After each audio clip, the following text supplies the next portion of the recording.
కన్యా రాశి వారికి 18, 19, 20 తేదీల్లో జరగబోయేది తెలిస్తే ఖచ్చితంగా ఆశ్చర్యపోతారండి. ముఖ్యంగా చెప్పాలంటే గనక ఈ వ్యక్తి మీ మీద అంటే క్షుద్ర పూజలు చేస్తున్నాడనమాట. ఈ వ్యక్తి మీ మీద చాతబడి చేయిస్తున్నాడండి. ఆ వ్యక్తి ఎవరు, ఎందుకు మీ మీద చేయిస్తున్నారు, అలానే కాకుండా ఎందుకు మీతో అంటే శత్రుత్వం పెట్టుకోవాలని చూస్తున్నారు, వాళ్ళు స్త్రీల పురుషుల అనేది మొత్తం కూడా ఇప్పుడు మనం ఈ వీడియోలో తెలుసుకుందాము. నిజం చెప్పాలంటే గనక ఈ వ్యక్తులు మిమ్మల్ని తీవ్రంగా దెబ్బతీయాలని చూస్తున్నారండి. మీరు కనుక జాగ్రత్తగా పడకపోతే చాలా ఇబ్బందులు పడతారు. అలానే కాకుండా ఆరోగ్య సమస్యలను ఎదుర్కొంటారు. జీవితం అంతా కూడా ఏంటంటే గనక కష్టాల బారిన పడిపోతుందని చెప్పొచ్చు. కాబట్టి జాగ్రత్తగా ఏంటంటే గనక మీరు కొంతమంది వ్యక్తులతో దూరంగా ఉంటేనే మంచిదని చెప్పొచ్చు. అసలు ఈ 3 రోజులు ఎలా ఉండబోతుంది అనేది తెలుసుకునే ముందు ఒక చిన్న రిక్వెస్ట్ అండి. వీడియోని పూర్తిగా చూడండి, నచ్చితే లైక్ చేయండి, కొత్తగా చూస్తున్నట్టయితే సబ్స్క్రైబ్ చేసుకోండి. కన్యా రాశి వారు ఏంటంటే గనక మంచి మనస్తత్వాన్ని కలిగి ఉంటారండి. వీరి గురించి మనందరికీ తెలిసిందే కదా. నార్మల్గా చెప్పాలంటే కన్యా రాశి వారు నిజాయితీకి న్యాయానికి కట్టుబడి ఉంటారండి. నిజాయితీ పరులు అనమాట. ఎవరిని కానీ ఇబ్బంది పెట్టడం కానీ, బాధ పెట్టడం కానీ, ఒకరిని మోసం చేయటం కానీ ఇలాంటివి చేయరండి. వీరేంటంటే నెమ్మదస్తులు అనమాట. అంటే కోపం ఉంటుంది, అలానే కాకుండా ప్రేమానురాగాలు ఉంటాయి. అందరినీ ఏంటంటే కనుక వీళ్ళ వైపు అంటే ఆకర్షించుకునేంత మంచి గుణం కూడా వీళ్ళల్లో ఉంటుందని చెప్పొచ్చు. మంచి మనస్తత్వంతో పాటు వీళ్ళు చాలా అంటే మంచి వ్యక్తులండి. అందరినీ కలుపుకొని పోతూ ఉంటారనమాట. ఒకరిని విడదీయటం కానీ, ఒకరిని ఇబ్బంది పెట్టడం కానీ, బాధ పెట్టడం కానీ, ఒకరిని ఏంటంటే కనుక హింసించటం కానీ, ఒకరి మీద కుళ్ళుకోవటం, కుతంత్రాలు జరపటం ఇలాంటివి అయితే చేయరండి. నిజం చెప్పాలంటే గనక కన్యా రాశి వారి తత్వం ఎలా ఉంటుందంటే అందరూ బాగుండాలి, అందరూ బాగా బ్రతకాలి, మనం కూడా అందులో ఉండాలని కోరుకుంటారు. అంతేకాని ఒకరు పాడైపోవాలని ఇలా ఎప్పుడు కోరుకోరండి. అలాగే ఏంటంటే వీళ్ళకు చెప్పాలంటే కష్టాలు అధికంగానే ఉంటాయండి. కన్యా రాశి వారికి విపరీతంగా కష్టాలు ఉంటాయండి. అటు ఫ్యామిలీ పరంగా కావచ్చు, వీళ్ళు చేసే పనుల పరంగా కావచ్చు, వృత్తి, ఉద్యోగం, వ్యాపార పరంగా ఏదో ఒక చిరాకు, కష్టాలు, బాధలు, సమస్యలు అనుభవిస్తూ ఉంటారు. అయినప్పటికీ కూడా ఏంటంటే కనుక ఎక్కడ కూడా బాధపడరండి. అంటే బాధపడతారు, ప్రతిదానికి కన్నీళ్లు పెట్టుకుంటూ ఉంటారు, కానీ బయటికి కనిపించకుండా కప్పిపుచ్చుకుంటారు. అలానే కాకుండా వీళ్ళకు అనుమానం ఎక్కువగా ఉంటుందండి. ప్రతిదాన్ని అనుమానిస్తారు, కానీ అది మనసులోనే పెట్టుకుంటారు. ఇతరుల మధ్య ఏంటంటే కనుక అంటే ఆ అనుమానాన్ని చూయించుకోరనమాట. అలాంటి తత్వాన్ని కలుగుంటారు. అంటే అనుమానం పుట్టుక నుంచే ఉంటుందండి. ఇక అలానే ఏంటంటే ప్రతి దాన్ని కూడా జయిస్తారండి. నిజం చెప్పాలంటే మంచి తెలివితేటల్ని కలుగుంటారు. కన్యా రాశి వారు ఏంటంటే ఒక రకంగా మనం చూసుకుంటే మనము ఒక్క రోజులో చేసే పని వీళ్ళు 1 గంటలో చేస్తారు. అంత తెలివి వీళ్ళకు ఉంటుంది. ఒకసారి పనిని మొదలు పెడితే ఆ పనిని మధ్యలో ఆపరండి. ఆ పని కంప్లీట్ అయ్యేంత వరకు దాని వెనకే ఉంటారనమాట. అది మధ్యలో ఆపి వేరే పని చేసి మళ్ళీ వచ్చి పని చేయటం ఇలా చేయరు. ఒక పని స్టార్ట్ చేస్తే ఆ పని అక్కడ కంప్లీట్ అయిపోవాలి, ఇంకొక పనిని చూడాలి, అలా చేస్తూ ఉంటారనమాట. మంచి గుణగణాలను కలిగి ఉంటారండి. అలానే సంఘంలో మంచి గుర్తింపు ఉంటుంది, మంచి ప్రతిభను కలిగి ఉంటారు, మంచి పేరు, ప్రతిష్టత ఇదంతా కూడా వీళ్ళకి ఏంటంటే కనుక కలుగుతుందని చెప్పొచ్చు. చిన్నప్పటి నుంచే ఎంతో కష్టపడుతూ బాధలు పడుతూ పెరిగారు. ఇప్పటికి కూడా ఏంటంటే కనుక కష్టపడుతూ బాధపడుతూ ఉన్నారు. అయినా కానీ భగవంతుడు వీరికి మంచి లైఫే ఇస్తాడండి. నిజం చెప్పాలంటే ఎన్ని కష్టాలున్నా కానీ ఆ దేవుడు ఏంటంటే కనుక వాళ్ళ కష్టాల నుంచి వాళ్ళని బయటపడేస్తారు. ఆ కష్టాల కూబిలో నుంచి వాళ్ళను బయటికి తీసుకొస్తాడు, ఎలాగైనా సరే తీసుకొస్తాడు. అలాగే ఏంటంటే వీళ్ళు ఎప్పుడు కూడా మాది దరిద్రపు రాశి, నాకు ఎప్పుడు కష్టాలే ఉంటాయి, నాకు ఎప్పుడు సుఖాలు వస్తాయో అన్నట్టుగా ఏంటంటే ఆలోచించుకుంటూ ఉంటారు. నిజం చెప్పాలంటే కన్యా రాశి వారికండి ఎప్పుడు కూడా సుఖాలు ఉండవండి, కష్టాలే ఉంటాయి. అంటే కొంతమంది ఉన్నారు, బాగానే ఉన్నారు. కాకపోతే ఏంటంటే కనుక కొంతమంది లైఫ్ ఎలా ఉంటుందంటే ఎప్పుడు కష్టమే. అంటే కష్టం కోసమే వీళ్ళు పుట్టారన్నట్టుగా కష్టపడిపోతూ ఉంటారండి. అలాంటి కష్టము వీళ్ళు ఏంటంటే కనుక చేస్తారు. చాలా వరకు కూడా అండి కష్టపడే తత్వం వీళ్ళల్లో ఉంటుందన్నమాట. ఒకరి మీద అంటే ఆధారపడటం కానీ, ఒకరు తెచ్చి పెడితే మనం తినాలి అనే ఇదిలో ఉండరండి. నా కాళ్ళ మీద నేను నించోవాలి, నా సొంతంగా నేను సంపాదించుకోవాలి, నేను లైఫ్లో ఎదగాలి, నా ఫ్యామిలీకి మంచి పేరు తీసుకురావాలి, నేను అనుకున్న గోల్ రీచ్ అవ్వాలి అన్నట్టుగా ఏంటంటే లైఫ్లో ముందుకు వెళుతూ ఉంటారు. అలాగే ఆ భగవంతుడు వీళ్ళని దీవిస్తాడు. కష్టాలు అనేవి ఉంటాయి, పూర్వకర్మ శాపాలు, పాపాలు ఇవన్నీ ఉన్నప్పుడు విపరీతంగా కష్టాలు, జాతక సమస్యలు, జాతక దోషాలు ఇవన్నీ కూడా ఉంటాయి. గ్రహాలు అనుకూలిస్తే మనకి ఎలాంటి ఇబ్బంది ఉండదు. గ్రహాలు ఏంటంటే కనుక అనుకూలించకపోతే తీవ్రమైన ఇలా బాధలు ఉంటూ ఉంటాయని చెప్పొచ్చు. అయినా కానీ కన్యా రాశి వారికి మంచి లైఫ్ అనేది ఉంటుంది. అలానే కాకుండా భగవంతుడి తోడు ఉంటుంది, భగవంతుడి నీడ ఉంటుంది. వీళ్ళని ఎప్పుడు కూడా ఏంటంటే కనుక భగవంతుడు ఆదుకుంటూ ఉంటాడు. ఇక్కడ మనం గమనించుకుంటే ఈ 3 రోజులండి మీరు పట్టిందల్లా బంగారలాగా మారబోతుంది. కొన్ని రకాల కష్టాలు, బాధలు, సమస్యలు, ఇబ్బందులు ఇవి పోబోతున్నాయి. అలానే కాకుండా మీరు అనుకున్నట్టుగా మీ లైఫ్ ఉండబోతుంది. మీరు ఏది పట్టుకుంటే అది మీకు బంగారంలాగా మారుతుంది. అంటే ఒక పని చేద్దామని ఇంకొక పని చేస్తూ ఉంటారు. ఒక్కొక్కసారి ఏదైనా పని అనుకుంటే ఆ పని జరగదు కదా, చాలా ఇబ్బంది పడిపోతూ ఉంటారు, బాధపడుతూ ఉంటారు కదా. అలా కాకుండా ఏంటంటే ఇప్పుడు చెప్పాలంటే మీరు అనుకున్న పని జరుగుతుంది, అనుకున్న సమయానికి జరుగుతుంది, మీరు అనుకున్నట్టుగా మీ లైఫ్ ఉంటుంది. ఒకవేళ మీరు అనుకున్నట్టుగా మీ లైఫ్ లేకపోయినా దాన్ని మీరు అనుకున్నట్టుగా మార్చుకునే అంత శక్తి మీలో ఉంటుందని చెప్పొచ్చండి. ఎదుటి వాళ్ళల్లో ఉండే టాలెంట్ని ఏంటంటే కనుక వీరు గుర్తిస్తారు, కానీ వీళ్ళల్లో ఉండే టాలెంట్ని వీరు ఎప్పుడు గుర్తించుకోరండి. ఏదైనా పని చేయాలంటే దాని మీద ఇంట్రెస్ట్ ఉంటేనే చేస్తారండి, దాని మీద ఇంట్రెస్ట్ లేదనుకోండి దాని వైపు కూడా చూడనమాట. ఇక అలానే కాకుండా వీళ్ళు ఏంటంటే కనుక ఒక్క మాట కూడా పడరండి నిజం చెప్పాలంటే. అంటే ఎలా అంటే కనుక ఇప్పుడు ఎవరిని కూడా వీళ్ళు ఏం పెద్ద పెద్ద మాటలని ఇబ్బంది పెట్టడం, బాధ పెట్టడం చేయరండి.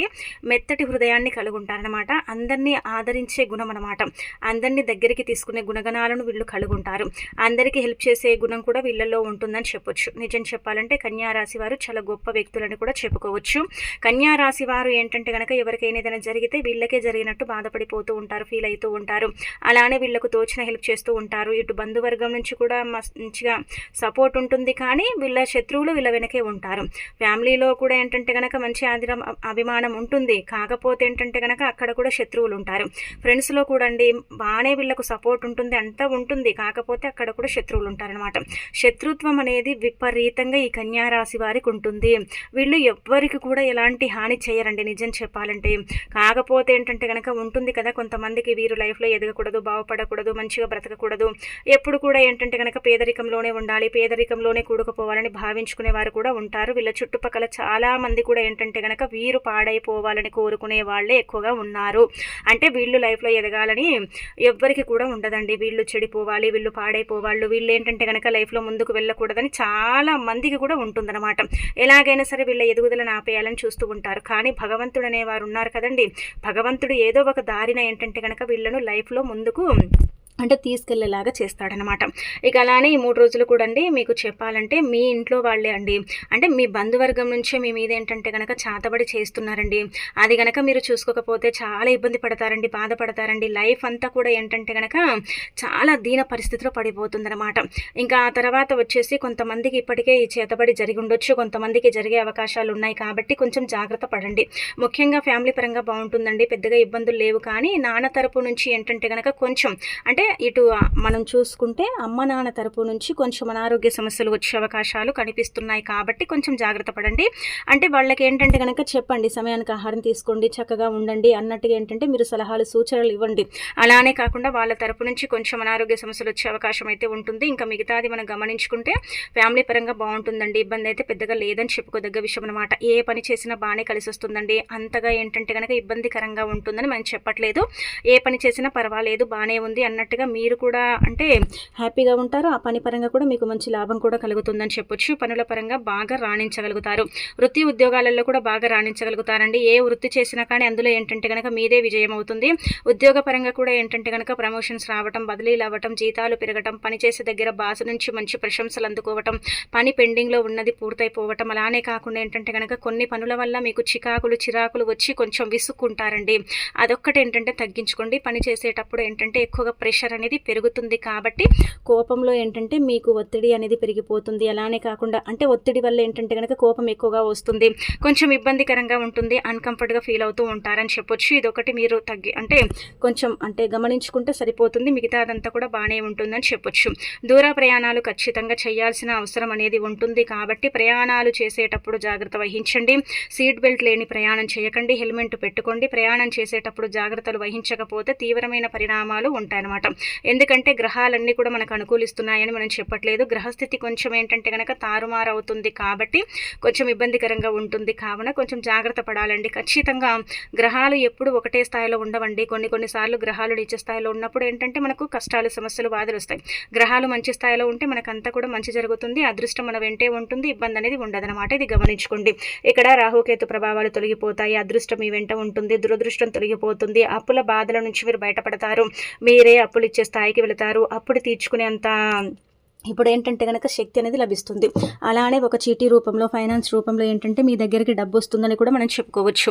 ఇతరుల నుంచి సహాయ సహకారాలు అందుతాయి. బంధువర్గంలో మంచి పేరు ప్రతిష్టలు సంపాదించుకుంటారు. మంచి గౌరవాన్ని పొందుతారు. పనిచేసే దగ్గర కూడా మంచి గౌరవం లభిస్తుందండి. నిజం చెప్పాలంటే గనక కన్యా రాశి వారికి సమాజంలో మంచి గుర్తింపు, గౌరవం 100-200% లభించే అవకాశాలు అయితే కనిపిస్తున్నాయి. వీళ్లకు ఫస్ట్ నుంచే మంచి పేరుంటుంది. మంచిగా అంటే మంచి వాళ్ళు అన్నట్టుగా ఒక అంటే ఇది ఉంటుందండి. అలానే అదే కంటిన్యూ అవుతుంది. కాకపోతే మధ్యలో కొంతమంది దాన్ని చెడగొట్టాలని చూశారు, అయినా వాళ్ళ వల్ల కాలేదు. ఇంకా ఇప్పుడు కూడా మీకు మంచి పేరే ఉంటుంది. ఇక్కడ ఇది గమనించుకోండి, ఎవరైనా డబ్బు అడిగితే మాత్రం డబ్బు లేదని చెప్పండి. ఎందుకంటే ధనం తీసుకుంటే మీ చేతుల నుంచి ఎవరికైనా డబ్బు ఇస్తే తిరిగి రాదు. ఇప్పటి వరకు చాలా వరకు కూడా ఇచ్చేసి మీరు మోసపోయారు. కాబట్టి మీ చేతుల ద్వారా ఎవరికి మీ ఫ్రెండ్స్ పరంగా కావచ్చు, ఫ్యామిలీ రిలేషన్స్లో ఉంటారు కదా, వాళ్లకు డబ్బు అయితే అసలు ఇవ్వకండి. అలా ఇవ్వటం వల్ల ఏంటంటే కనుక తీవ్రమైన పరిణామాలు ఎదుర్కొంటారండి. ఆ డబ్బు రాక ఏంటంటే కనుక ధన నష్టం అనేది విపరీతంగా జరుగుతుంది. కాబట్టి కొంచెం జాగ్రత్త పడండి. అలానే ఎవరైనా సరే వచ్చి మాకు ఈ బాధలు ఉన్నాయి, ఈ సమస్యలు ఉన్నాయని మీ ముందు ఏడ్చినా, మీ ముందు ఏంటంటే కనుక నాటకాలు చేసినా కానీ వాటిని ఏంటంటే పట్టించుకోకండి. మీరు ఏదైనా సరేనండి, ఎవరైనా చెప్తే గుడ్డిగా నమ్మేస్తూ ఉంటారు. అది నమ్మకండి. మీరేంటంటే ఎప్పుడైనా సరే పని కావచ్చు, ఎవరైనా చెప్పిన మాటలు లోతుగా పరిశీలించి వాటి గురించి నిజ నిజాలు తెలుసుకున్న తర్వాత ఏంటంటే కనుక నమ్ముతూ ఉంటారు కదా. కొన్నిసార్లు ఏంటంటే కనుక అనుకోకుండా కొన్ని మాటలు నమ్మి మోసపోతూ ఉంటారు. కాబట్టి ఎవరి మాటలు విని మాత్రం మోసపోకండి. ఇది మాత్రం మీరు గుర్తు పెట్టుకోండి. ఇక ఆ తర్వాత ఇక్కడ చూసుకుంటే ఏంటంటే కనుక ఉద్యోగం లేని వారికి ఉద్యోగం వస్తుంది. సంతానం లేని వారికి సంతానం జరుగుతుంది. అంటే సంతానం కలిగే అవకాశాలు ఉంటాయి. దీనివల్ల ఏంటంటే కనుక చాలా హ్యాపీనెస్ ఉంటుంది. కొంతకాలం కాదండి, కొన్ని సంవత్సరాల నుంచి కూడా సంతానం లేక బాధపడే వారికి ఏంటంటే కనుక సంతానం కలిగే అవకాశం అయితే ఎక్కువగా కనిపిస్తుందండి. ఇదంతా కూడా ఏంటంటే కనుక ఆ పరమశివుడి దయ వల్ల జరగబోతుంది. ఇక్కడ మీకు శివ అనుగ్రహం కూడా కలగబోతుందండి. విపరీతంగా పరమేశ్వరుడి యొక్క అనుగ్రహం కలగబోతుంది. మీకు సకల శుభాలు చేకూరబోతున్నాయి. మీరు పడుతున్న కొన్ని రకాల కష్టాలు, బాధలు, సమస్యలు పోతాయి. అప్పుల బాధలు కూడా తీరుతాయన్నమాట. అదృష్టం మీ వెంటే ఉంటుంది. అదృష్టం తలుపు తడుతుంది. కాబట్టి రావాల్సిన డబ్బు సమయానికి మీ చేతికి అందటం. అలానే కాకుండా ముఖ్యంగా ఇక్కడ చూసుకుంటే ఏంటంటే కనుక కొంతమంది శత్రువులు మిత్రులుగా మారటం, మిమ్మల్ని ఏంటంటే కనుక గుర్తించటం, మిమ్మల్ని ఎవరైతే దూరం పెట్టి మీతో మాకు అవసరాలు లేవు, మీతో మాకు మాట్లాడాలని కూడా లేదని చాలా వరకు కూడా మిమ్మల్ని బాధ పెట్టి మనసు నొప్పించారు కదా, అలాంటి వాళ్ళు ఇప్పుడు మీ దగ్గరకు వస్తారండి. మీతో మాట్లాడతారు, మీతో చేతులు కలుపుతారు, మీతో బంధుత్వాలు మళ్ళీ పెంచుకునే అవకాశం ఉంటుంది. కాబట్టి కొంచెం జాగ్రత్త పడండి. ఎవరిని కూడా గుడ్డిగా నమ్మకూడదండి. ఎందుకంటే మన వెనక ఎన్ని చేస్తారంటే కనుక మనం గమనించుకోం. కొన్నిసార్లు ఏంటంటే అయ్యో పాపం అంటాం, కానీ ఆ పాపమే పగబట్టి ఇబ్బంది పెడుతుంది. అది గుర్తు పెట్టుకోండి. నా వాళ్ళు అనుకోకండి. ఆ నా వాళ్ళల్లో నాకు శత్రువులు ఉన్నారు. మీరు ఎంత మంచి చేసినా కానీ చేసినంత వరకే అది మంచండి. ఆ తర్వాత మళ్ళీ మీకు ఏంటంటే కనుక చెడు ఖచ్చితంగా ఉంటుంది. ముందు మిత్రులు, వెనక శత్రువులు ఉన్నారండి. ఇది మీరు చూసుకోకపోతే ఇబ్బంది పడతారు. అయితే ఇక్కడ మీకు అంతా బాగానే ఉంటుందండి. ఓవరాల్గా చిన్న చిన్న సమస్యలు ఉన్నాయి, లేవని చెప్పట్లేదు. చిన్న సమస్యలు ఉన్నాయి. అయినప్పటికీ కూడా వాటిని ఏంటంటే కనుక మీరు సర్దుకోగలుగుతారు. ఇటు ఫ్యామిలీ పరంగా ఓవరాల్గా ఏంటంటే కనుక కోర్టు కేసుల పరంగా మీదే పై చేయి అవుతుంది. సంఘంలో కావచ్చు, మీరు పనిచేసే దగ్గర కావచ్చు, మంచి ప్రశంసలు, గుర్తింపు అనేది లభిస్తుంది. అలానే ఆ పరమశివుడి యొక్క అనుగ్రహం కలుగుతుంది. కాబట్టి రేపు సోమవారం ఉంది కదండి, ఉదయాన్నే లేచి ఇంట్లో చక్కగా ఇల్లంతా కూడా క్లీన్ చేసుకొని స్నాన కార్యక్రమాలు చేయండి. మాకెప్పుడు చూసినా శని పట్టి పీడిస్తుంది, రాహుకేతు ప్రభావాలు ఉన్నాయని బాధపడతారు కదా, అలాంటి వాళ్ళు స్నానం చేసే నీటిలో ఒక కర్పూర బిళ్ళని తీసుకొని చేతితో మెదిపి అదేంటంటే కనుక ఆ పౌడర్ నీళ్ళల్లో కలుపుకొని స్నానం చేస్తే శని బాధలు కావచ్చు, జాతక దోషాలు, జాతక సమస్యలు ఇవి తొలగిపోతాయి అనమాట. అదృష్టం, ఐశ్వర్యం మీ వెంట ఉంటుంది. ఇది గుర్తుపెట్టుకోండి. ఇక అనంతరం స్నానం చేసి దీపారాధన చేయండి ఇంట్లో. అంటే ఆ పరమేశ్వరుడికి ఏంటంటే కనుక దీపారాధన చేసేసి ఒక చెంబుడు నీటితో అభిషేకం చేస్తే చాలండి. మీ అదృష్టాన్ని ఆపటం ఇంకా ఎవ్వరితరం కాదనమాట. ఇంకా మీకు లక్ అనేది విపరీతంగా వరిస్తుందండి. ఇలా చేసేసుకోండి. ఇక అనంతరం వచ్చేసి ఓవరాల్గా మనం చెప్పాం కదా, బాగానే ఉంటుంది. చిన్న సమస్యలు ఉంటాయి. కొంతమంది ఏంటంటే డబ్బు పరంగా మోసం చేసే అవకాశం ఉంటుంది. కొంతమంది ఏంటంటే కనుక మీ ఎదుగుదలను ఆపాలని చూస్తున్నారు. ఇక్కడ ఏంటంటే ఈ వ్యక్తులు మనం ఇక్కడ చూసుకుంటే మీ మీద చేతబడి చేస్తున్నారండి. ఆ వ్యక్తులు ఎవరంటే కనుక ప్రత్యేకించి క్షుద్ర పూజలు, చేతబడు ఇప్పటికీ చాలామంది తెలిసి ఉండొచ్చు. ఇక్కడ మనం గమనించుకుంటే కన్యారాశి వారికి, ఈ కన్యారాశి వారికి ఏంటంటే కనుక ఇప్పటి వరకు చాలా వరకు కూడా చెడు ప్రయోగాలు వీళ్ళ మీద జరిగాయి. నిజం చెప్పాలంటే కనుక గత కొంతకాలంగా జరుగుతూనే ఉన్నాయి. ఇప్పటికి కూడా ఏంటంటే మిమ్మల్ని అసలు వదిలిపెట్టట్లేదండి. కావాలని మిమ్మల్ని టార్గెట్ చేస్తున్నారు. కావాలని ఏంటంటే కనుక మీ ఎదుగుదలను ఆపాలని చూస్తున్నారు. మీరు లైఫ్లో బాగుపడకూడదు, మీరు బ్రతకకూడదు, మీరు బాగుండకూడదు అనమాట. మీ ఎదుగుదల ఆగిపోతే వాళ్ళకి అదో ఆనందం, అదో సంతోషం అని చెప్పొచ్చు. కాబట్టి మీ మీద చెడు ప్రయోగాలు అయితే చేస్తున్నారు. కావున మీరేంటంటే కనుక ఆ చెడు ప్రయోగాల బారి నుంచి బయటపడాలంటే గుర్తు పెట్టుకొని వీళ్లతో మాత్రం బంధం గురించి మాట్లాడకండి. ముఖ్యంగా బంధువర్గంలోనే ఉన్నారండి, శత్రువులు ఎక్కడో లేరండి, బంధువర్గంలోనే ఉన్నారండి. వాళ్ళు ఎలాగో తెలుసా, మేమే బాగుండాలి, మా కడుపే నిండాలి, మేము చక్కగా ఉండాలి, మాకంటే బాగా ఎవరు బ్రతకకూడదు, మాకంటే బాగా ఎవరు ఉండకూడదని తొక్కేయాలని చూస్తున్నారు. వాళ్ళు ఏంటంటే అంటే చెప్పాలంటే చాలా వరకు కూడా మీ మీద ప్రయోగాలు చేశారు, మిమ్మల్ని ఇబ్బంది పెట్టారు, బాధ పెట్టారు, హింసించారు. అలానే కాకుండా నలుగురిలో నవ్వులపాలు చేశారు. అయినప్పటికీ కూడా ఏంటంటే కనుక వాళ్లకు అంతగా విజయం అనేది రాలేదండి. వాళ్ళు అనుకున్న అంటే థాట్ని వాళ్ళు రీచ్ అవ్వలేదు కాబట్టి ఇప్పుడు డైరెక్ట్గా ఏంటంటే కనుక మీ మీద చెడు ప్రయోగాలు చేయడం అనేది స్టార్ట్ చేశారు. ఆ చెడు ప్రయోగాలు మామూలుగా చేయట్లేదండి, మొత్తం ఏంటంటే కనుక మిమ్మల్ని ఇబ్బంది పెట్టే చెడు ప్రయోగాలు అనమాట. ఈ చేతబడి అనేది చాలా డేంజర్ కదండి. మనందరికీ తెలిసిందే కదా బ్లాక్ మ్యాజిక్ ఎంత ఇబ్బందిగా ఉంటుంది, ఎంత బాధపడతామో, బ్లాక్ మ్యాజిక్ జరిగితే మన లైఫ్ ఎలా ఉంటుంది అనేది మనం గమనించుకుంటాం కదా. ఇప్పటికి కూడా చాలా మందిలో ఏంటంటే కనుక ఈ యొక్క క్షుద్ర పూజల వల్లనే బాధపడిపోతున్నారు కన్యా రాశిలో. కాబట్టి అలాంటి క్షుద్ర పూజలు కావచ్చు, చేతబడులు కావచ్చు, ఇవన్నీ కూడా మీ మీద జరగకుండా ఉండాలంటే ప్రత్యేకించి మీరు ఏం చేయండి అంటే కనుక ఈ వ్యక్తులతో దూరం ఉండండి. ఎప్పుడు కూడా మీరు ఈరోజు అంటే మీరు ఎలా ఉన్నారు అంటే ఈరోజు మేము హ్యాపీగా ఉన్నామని ఇతరులతో పంచుకోకండి. మీరు ఏంటంటే కనుక బాధ ఉందని పంచుకోకండి, హ్యాపీనెస్ ఉందని పంచుకోకండి. మన పక్కన శత్రువులు ఉన్నారు కాబట్టి మనం హ్యాపీగా ఉంటే వాళ్ళు ఏడుస్తారు, మనం నవ్వుతున్నాం అనుకోండి వాళ్ళు ఏంటంటే కనుక ఏడుస్తారు. అంటే వాళ్ళు ఏంటంటే ఇప్పుడు మనం హ్యాపీగా ఉంటే వాళ్ళు ఏడుస్తారండి, మనం బాధపడుతున్నట్టయితే వాళ్ళు నవ్వుతారనమాట. ఇది గమనించుకోండి. అందుకే ఎవరికి కూడా ఎలాంటి విషయాలు అయితే చెప్పకండి, పంచుకోకండి, అందరితో దూరంగా ఉండటమే బెటర్. ఎవరికి కూడా ఏంటంటే కనుక అయ్యో పాపం అని మాత్రం అనకండి. ఆ పాపమే మీకు శాపంగా మారుతుంది, ఆ పాపమే చుట్టుకొని మీరు చాలా ఇబ్బంది పడతారు, చాలా బాధపడతారు. కాబట్టి ఇది గమనించుకోకపోతే మీకు నష్టం జరుగుతుంది. ముఖ్యంగా చాతబడి చేసే వాళ్ళ పేర్లండి గుర్తుపెట్టుకోండి, వీళ్ళ త్రూ మీకు చాతబడి జరుగుతుంది. అందరికీ వీళ్ళ వల్లనే జరుగుతుందని చెప్పట్లేదు, కొంతమందికి ఏంటంటే బంధువర్గం నుంచి, కొంతమందికి ఏంటంటే తెలిసిన వాళ్ళ వ్యక్తుల నుంచి జరుగుతుందన్నమాట. అందుకే ఎస్ లెటర్, హెచ్ లెటర్ అనే వ్యక్తులతో మీరు జాగ్రత్తగా ఉండకపోతే ఇబ్బంది పడతారు. ఈ వ్యక్తులు ఇప్పటికే మీ మీద చాలా ప్రయోగాలు చేశారు, చాలా వరకు కూడా మిమ్మల్ని ఇబ్బంది పెట్టారు, బాధ పెట్టారు. అయినప్పటికీ కూడా వాళ్ళకి ఏంటంటే గనక ఆనందం కలగలేదు, ఇంకా మిమ్మల్ని బాధ పెట్టాలని చూస్తున్నారు. అంటే ఒకరు బతకకూడదండి, ఒకరు బాగుండకూడదు. ముఖ్యంగా మీరు కన్యా రాశి వారు మాత్రం బాగుపడకూడదు. ఇది వాళ్ళ యొక్క సంకల్పం అన్నమాట. కాబట్టి మీ మీద చెడు ప్రయోగాలు చేస్తున్నారు. కావున కొంచెం ఏంటంటే బంధువర్గంతో కొంచెం జాగ్రత్తగా ఉండండి. ఎక్కడికి వెళ్ళినా కానీ ఏంటంటే జాగ్రత్తగానే ఉండండి. అంటే చూసుకోండి, మీకు తెలిసిపోతుంది కదండి మిత్రులు ఎవరు, శత్రువులు ఎవరు, మాట్లాడే విధానం పద్ధతిలోనే మీకు అంతా కూడా అర్థమైపోతుంది కదా. అది గమనించుకోండి సరిపోతుంది. ఇంకా మిగతా అదంతా కూడా బాగానే ఉంటుందని చెప్పొచ్చు. ఈ చేతబడి నుంచి బయటపడాలంటే ఆ పరమేశ్వరుణ్ణి పూజించడం, ఇష్టదైవాన్ని పూజించడం, అలానే కాకుండా ఇష్టదైవాన్ని ఆలయానికి వెళ్ళటం, ఇంట్లో ఏంటంటే కనుక నల్లటి ఆవాలను తల చుట్టూ 7 సార్లు తిప్పి కాల్చడం, అంటే ఇంటి బయట కాల్చినా సరిపోతుంది. ఇలా చేతబడి నుంచి బయటపడే అవకాశం ఉంటుందన్నమాట అండి.